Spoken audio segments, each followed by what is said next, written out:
Not often that you get a chance to revisit one of your old colleagues, and tonight I thought it was appropriate, given the situation that Carlton are in, Matthew, being so similar to the scenario they were in when Robert Walls made Stephen Kernahan, I think at the stage 21 years of age, captain in 1987. A premiership year it turned out to be. Now, Carlton have got a spot available for their captaincy, if in fact they go back to dual captains.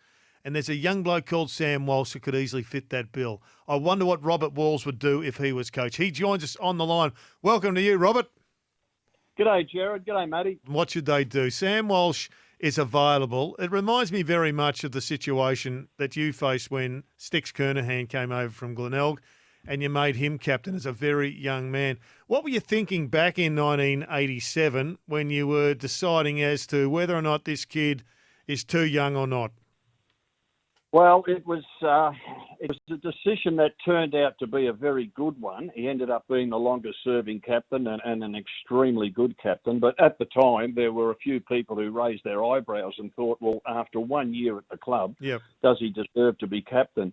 But I just seen enough of him in that 1 year to know that he ticked all the boxes. He was, in 1 year, he'd won the respect of everybody at the club, importantly his teammates. Mark McClure had finished. He'd retired as captain, and I just felt that it was time to, give this young bloke a crack at it. And he had all the attributes, Jared, that make a good captain. Yep. And I was sort of thinking about it today. You know, I played under some captains. I coached and had captains of the teams, and some of them had, really good qualities here and there, but none of them had all the qualities. And I would put two who were in that bracket, and that is Steve Kernahan and Michael Voss. Mm-hmm. Wolsey, what would you do if you're Michael Voss, who's now Carlton coach? We know that Sam Doherty has stood aside as the co-captain, so if they continue on that path with co-captains, I think you've got Jacob Wiedering probably in the mix as well. So you've got Patrick Cripps, who is the captain. Would you have a co-captain with him? Do you believe in co-captains? Would you maybe put Sam Walsh in that role? I don't believe in co-captains, Matty. I think you have one captain, and he's the leader, and everyone understands that, and that one captain then knows that, he steers the ship. So I'd only have one captain. If I was making the decision at Carlton, I would have Patrick Cripps as captain, and I would have Jacob Wiedering and Sam Walsh as vice-captains. And I think that in 12 months from now, you'd have a better indication as to whether you go with Wiedering or whether you go with Walsh. Walsh has only had 3 seasons of senior football, and he's been outstanding.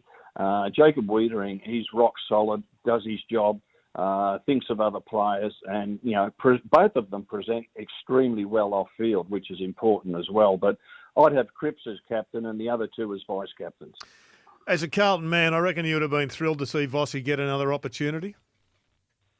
Absolutely, Jared. And look, what I liked is that he's fair income. He was thrown into the Brisbane senior coaching job far too early, and I can understand why they made that decision, but he was just out of the game. He was very young. He'd never coached.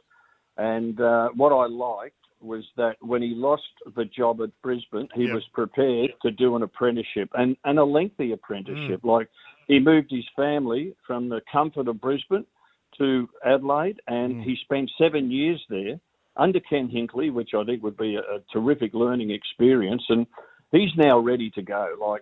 I'm so glad that he was given that opportunity.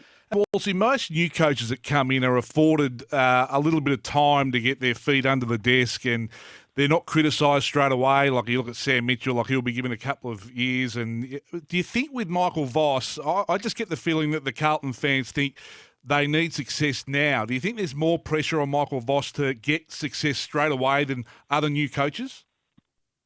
I reckon there probably is, Matty, because they've been thereabouts and promised a lot and delivered very little over the last, 4 or 5 years. I've had a pretty good look at them, close look at them. They've lost a lot of games by not big margins, so they're fairly close to it. And I just think their list now is the best that it's been in a decade.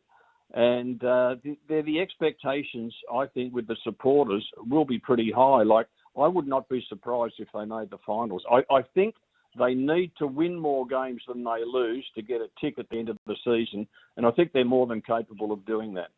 Do you believe in making, like giving pass marks, like making finals, or do you just have to be as good as you can be each and every week, depending on circumstances? And we don't know with COVID what those circumstances are going to be.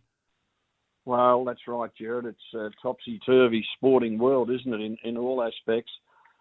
Look, I think the Carlton supporters would be delighted to see a team play with a much stronger defence than what they've witnessed over the last few years. You know, they've really let themselves down. They've been in winning positions, 5 or 6 goals up, and then all of a sudden the opposition will kick 8 in a row, and they just buckle. That cannot happen. There has to be a stronger resolve in the group, a greater defensive mentality from all of the players.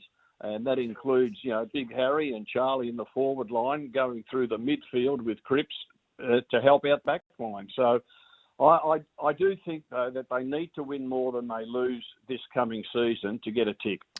And one final one, are you happy with Uzi going up to be the opener, or would you have rather than make the hard call whether it be Uzi or Head?